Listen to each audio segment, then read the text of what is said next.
Hey, Sam, I've been thinking about this all day.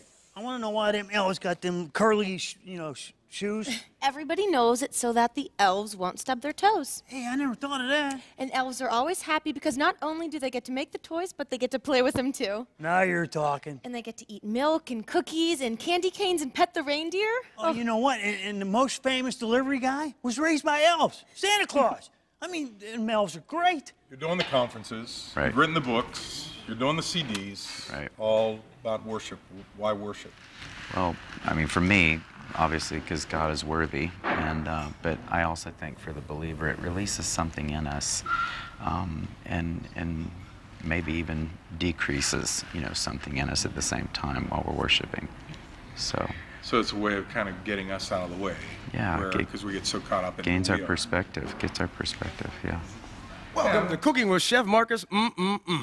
Before we get started, I want to take your time to let you know that it's still not too late to donate to Marcus's Magical Christmas.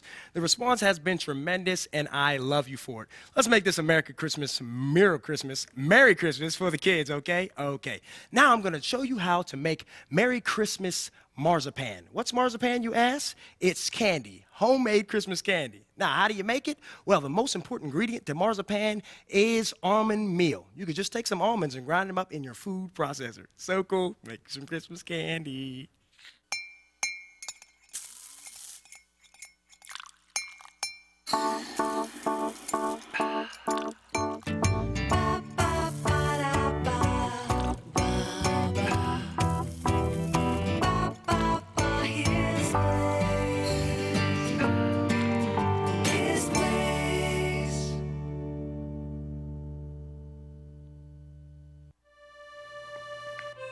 My dream is to be a lawyer. My dream is to be a veterinarian. I want to be a chef because I love food. My dream is to be a doctor, A teacher. My dream is to be a ballerina, A fireman. an emergency room physician. football player, science teacher, My dream is to become a mechanical engineer. professional skateboarder.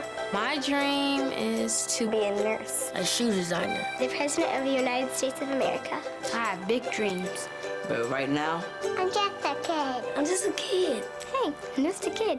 I'm a kid. Just a kid. I'm just a kid. I'm just a kid ready to be adopted. Ready to be adopted. I'm just a kid ready to be adopted. For the facts about adopting a child from foster care, contact the Dave Thomas Foundation for Adoption. Oh no, it's back! Shut the door! Shut the door! Not again! It's too big to stop! I can't keep it out! More rain! I can't stop weeping! My friend down the street got drained, braced, and waterproofed from J&D Waterproofing. He has a whole new lease on life. Basement water problems? Don't cry. Call 1-800-VERY-DRY. Oh, that can't be good. Call J&D Waterproofing. Do you know that a cup of coffee can change the world? Your gift of $37 will send you a Hope coffee and a His Place mug. And with those two things, you can help change the world because the proceeds from the Hope coffee help to continue to share the good news of Jesus Christ literally around the world and help to care for kids in countries around the world, orphanages and other places. Go to hisplace.tv, hit the Donate Now button, and you can see how you, through PayPal, Visa, or MasterCard, you can donate $37. What's up with you, man? Well, look. Here's one of my Chef Marcus's elves right now. Look at him. Look, you're taking Santa out of business. Yeah, Hey, where's your curly shoes at? You were listening to me and Sam, right? I don't know anything about any steel-toed elf shoes, but all I know is nobody's going to take Santa's place, you know what I mean? Right. So, hey, these are boxes from my vendors. Oh. I told them about Marcus Christmas, and they want me to bring these to you. So what do you want me doing? Oh, look at all this gift-wrapped happiness. Look, Joe, I want you to personally thank all your vendors for me. They have been wonderful and terrific response. I've never expected this. This is wonderful. Well, you know what? If you don't expect that, you can't wait until you see what's in the truck. What's next? I mean, I got all kind of stuff. It's filled to the top. I mean, you got to come and see it. But listen, I need Marcus to help me unload so I can deliver my stuff to the customers. Oh, yeah. So you need to come out in the truck. Bring your camera and we'll take the truck. Come on. Did you hear that, everybody? We're going to check out that. So, David, when we're talking about worship, I mean, obviously you've dedicated your life to worship, and there are various aspects of ministry, different ways. Help me to understand, when you're talking worship, what do you mean? Well, that's a good question, because I think for a lot of believers, a lot of Christians, it seems that when you're talking about worship, they instantaneously think you're just talking about music, or you're talking about that pocket of time that takes place on Sunday morning or Sunday night or Saturday, whenever they gather. And what I've tried to do in most of my adult life is to help people understand that worship is kind of the sum total response of our life lived out to the Lord. Music, the Holy Spirit uses music obviously as a vehicle to help us to connect with the Lord and engage God in worship. But He also uses, obviously the Word and nature and architecture. I mean, there's all different kinds of things, art. And so music, though, is very, very important, and the power of the song of the Lord throughout the history of the church is a huge, huge treasure for us. But it's helping people understand that worship should be normative in the everyday aspect of our life.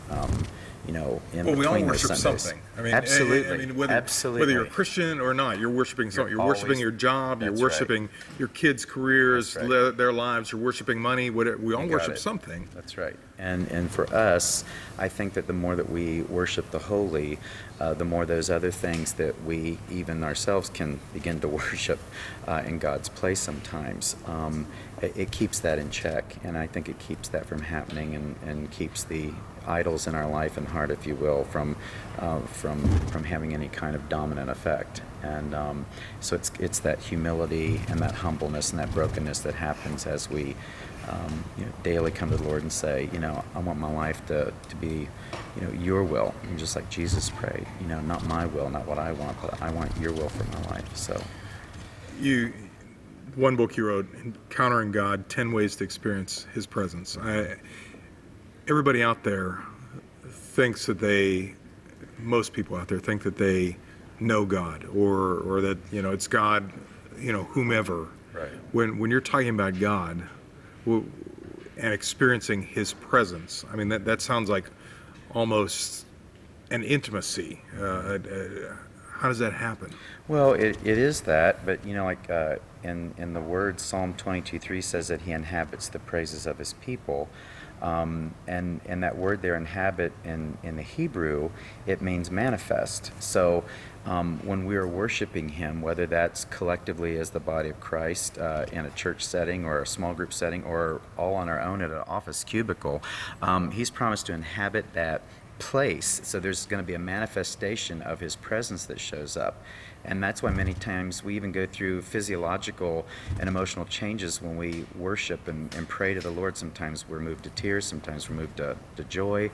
All those things are responses to the presence of God, and everybody's different. But those are things that happen when God shows up, and we do, thankfully, worship and serve a God that we can sense His presence when He draws near. And Jesus said where 2 or 3 are gathered, He'd be there in the midst as well. So it's not just about an emotion, it's about a person. Absolutely. It's a relationship, and same thing that you would have with your spouse or your children or brother, sister, whatever. It's that relationship, and worship is part of our relationship with the Lord, and where we go to Him and worship and honor Him. But He speaks about worship. Hi there, I'm Kylie. I'm Sam. Nice to meet you, Kylie. I heard the owner here is looking for a barista. Oh, I don't know anything about that. Oh, don't you work here? You're wearing a shirt. Oh, sure. It's a great place. It must be nice to work at a job you like. Yeah, I don't like it. But I thought you said this is a great place. It is. We have good coffee. I especially like the hot chocolate. The pastries are tasty, and we have the nicest customers. Okay, so the coffee's good? Yeah. We have the best coffee, and we also have good lattes, espressos, and cappuccinos. All right. I just like a cup of coffee. Louie, can I get a cup of coffee, please? Why did you call him? The machine's right there. Oh, I'm not allowed to touch that. You don't happen to sell aspirin, do you? Regular or decaf? That's Cafe Humia. Wow, I've never expected to see so many gifts. I've never seen so many gifts in one place in my entire life. And we're not even done. I still got half a truckload. Oh, my God. people are being so generous. This is great. That doesn't surprise you that people helping out, right? Well, yeah, I kind of am still surprised. You know. Why are you surprised, man? I mean, you know, I still got a whole truck full of stuff. I mean, people are like me, you know. We got a kid. We don't want to be without Christmas presents, right? And I don't want any adults to have to go through that. Yeah, I hear you. I hear you. I mean, and that's. But I never expected this. For sure. You know what? And I got to go back to the truck and get another load. So you better tell me where you want. Okay. Put the stuff, all right? You go ahead and all get right. that. I'll go get it, man. All right. Yeah. Could you help my friend Kylie get a cup of coffee? I'll check on Louie and tell him he doesn't need help. All right, sure. Hey, Kylie, how you doing? My name's Marcus. Nice to meet you. Nice to meet you. Oh. So, why isn't Sam allowed to touch the machine? You don't want to know. Well, if she works here, what does she do? That's a good question. Wait. I think she's just good at talking to people. Ladies and gentlemen, if I can have your attention. And Louis, that's you in the back too, please pay attention to this. David Edwards is our guest musician, and he's going to do one of his songs from his CD, A Gift of Love, and it's called A Song of Christmas. David.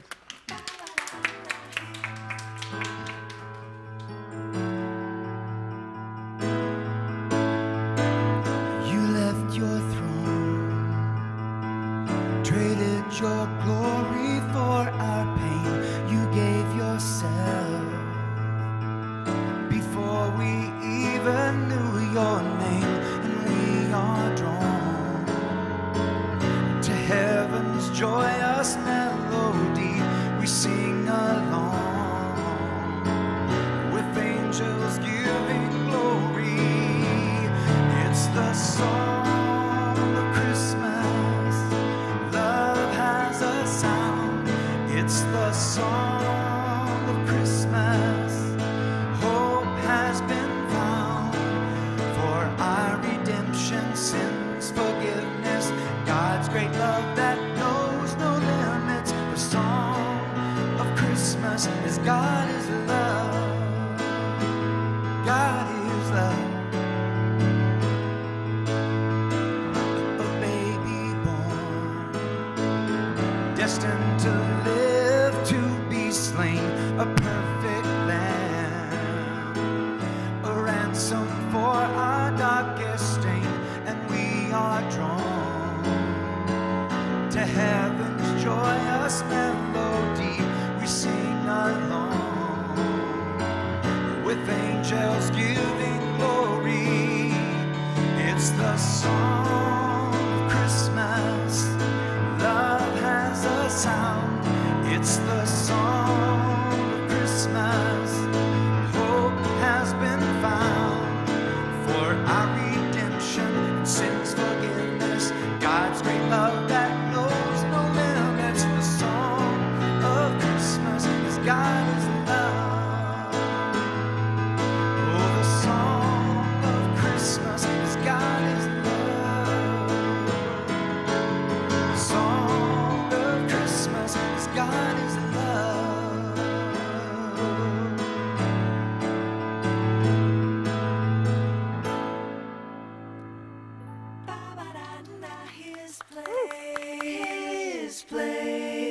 His place.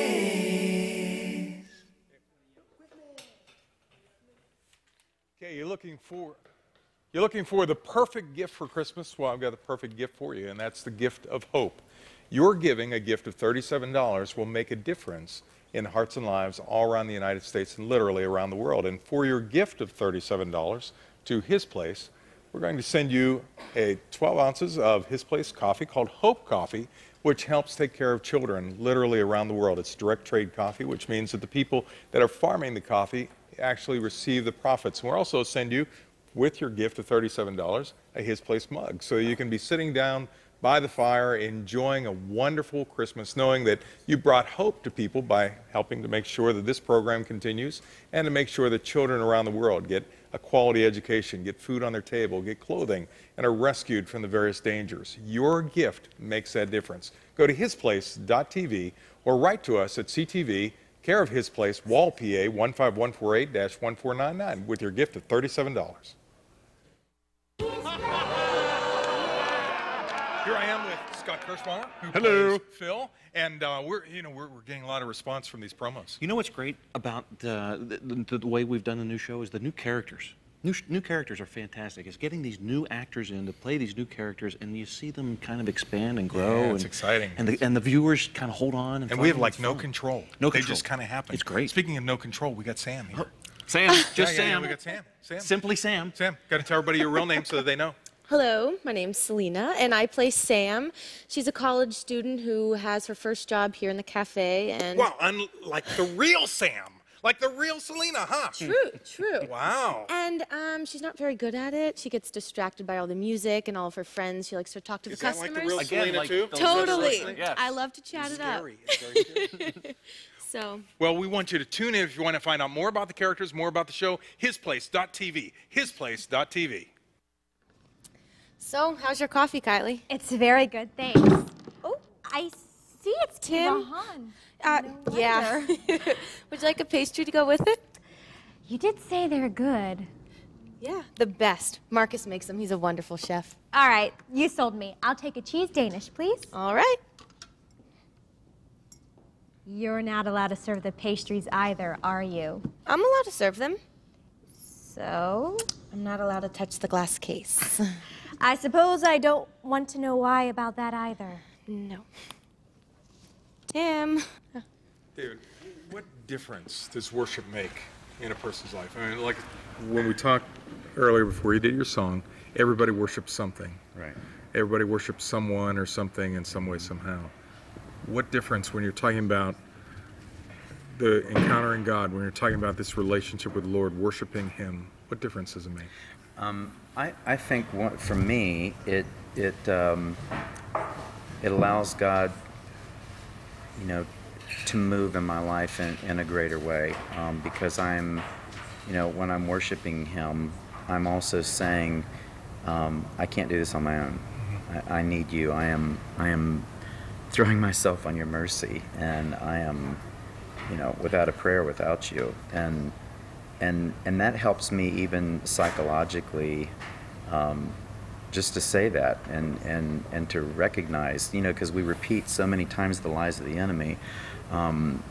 We need to repeat the truth of the word of the Lord, and the truth is that we're lost without Him, and so that helps me to daily admit that I can't be successful without Him. I can't be a good husband, a good father, a good believer, and a follower of Christ without starting my day getting a good look at His feet, and realizing that it's bowing before Him. Well, it's a real challenge because everything inside of us wants us to put ourselves, up there. Absolutely. And to say, well, it's all about me. I got the promotion because I did a great thing. People like me because I'm just such a great guy. This, that, and the other. And we got to constantly. The more we get us out of the way, the more that He's in charge. Huh? Right. Well, and people, they'll ask, what's, especially young worship leaders, they'll come up to me and ask me, how have you been able to be in the industry so long? How have you been able to do this? How have you been, and first you say, well, it's only by the goodness of the Lord. I said, but if I could tell you anything, I tell them, stand on your face before the Lord. That's the key. It's not about you. It's about Him. And the minute you start thinking it's about you, something switches in our heart, So. Who comes to your conferences? When you do these conferences, when you do this stuff, who comes? Everybody. Pastors, worship leaders, musicians, obviously, they have a, vested interest. But just believers in general that hunger for more of God, that hunger for, the Lord to do something fresh in their life, and to move beyond just being saved. They want to move into the fullness, of the promise of all that the Lord has for them, and they really see worship is something that they probably need to understand better. And it's amazing the people that when they begin to understand that, it seems to unlock the keys to a whole lot of other things in their life. So I've been amazed over the years to see how God's moved in people's lives that show up at these conferences and events. Was there ever a time where worship wasn't that critical in your life? but now that it's so critical that you see such a big difference, and what the difference is? As a young musician starting out in Nashville, it was all about me and shocked. Getting the next I'm cut shocked. and getting and I'll never forget. I spent a week with the Lord, literally, where I had canceled things that I had to do music-wise, just to spend with the Lord, because I really lost my way. And it's just like I was the driving force in everything. And I knew enough to feel that check in my heart. And so I had to die to it. I had to really say to the Lord, I remember saying to the Lord, if you never want me to play again, if you never want me to sing again, if that's what makes you happy, that's what I will do. Mm-hmm. And I think everybody has their Isaac, and it's just like, that was mine. And I just think there comes that moment in our lives where we have to lay it down so that we understand that God is first and that we don't need to be making a move without His permission, you know. And and I'll never forget the first time I ministered. After that, somebody came up to me and said, what has happened to you?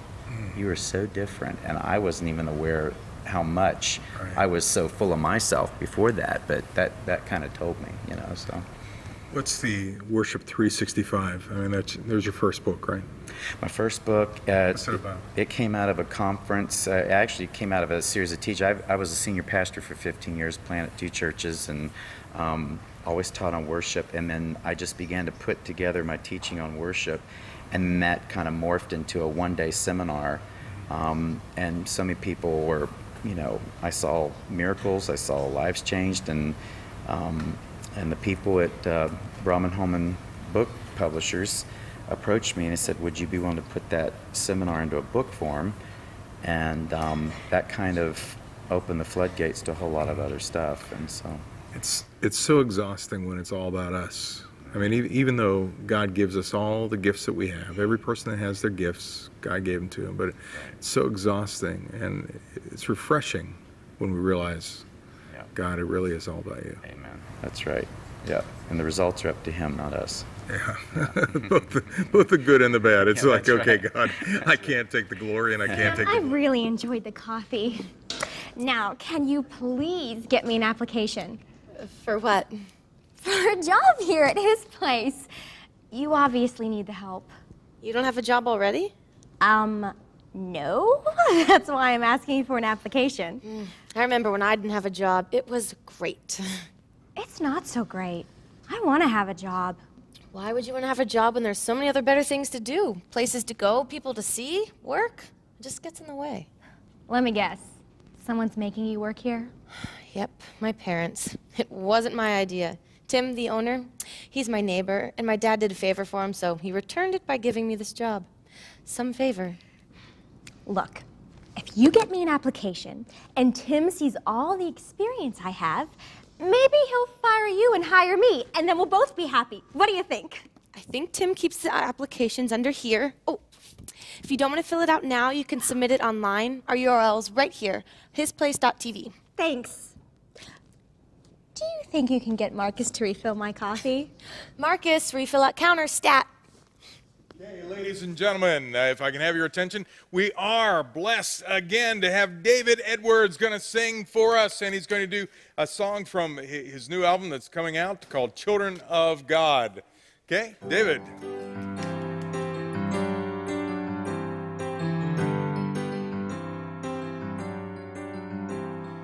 Lord, come make us light in darkness, make us shine with fiery love, pure and holy. May we only magnify thy name above. Let us be your hands stretched out to hold all the broken. Let ours be the feet that walk the road of suffering. Let us have a heart that breaks with your compassion for the lost. Oh, may we be what you've called us to be, the children of God.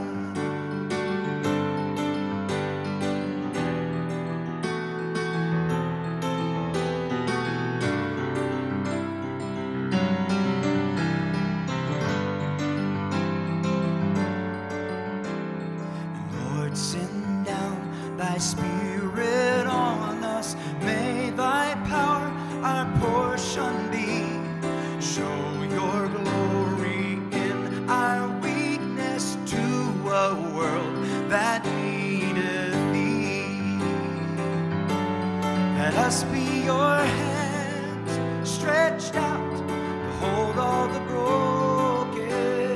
Let ours be the feet that walk the road of suffering.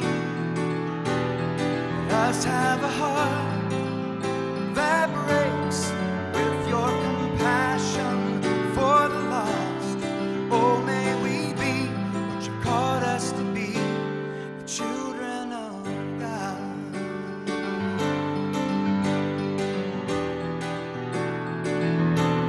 The children of God.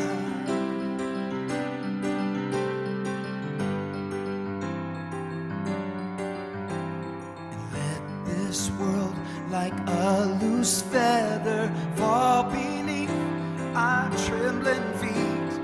May all sin and vain attractions die before thy mercy seat.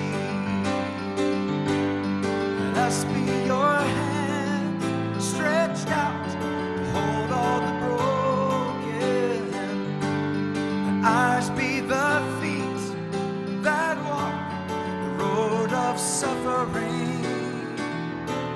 Let ours have a heart that breaks with your compassion for the lost. Oh, may we be what you called us to be, the children of God. Yeah, yeah. The children of God. The children of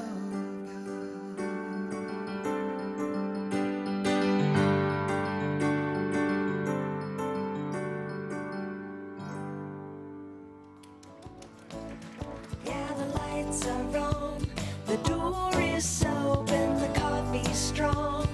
We're all hoping you'll stop by.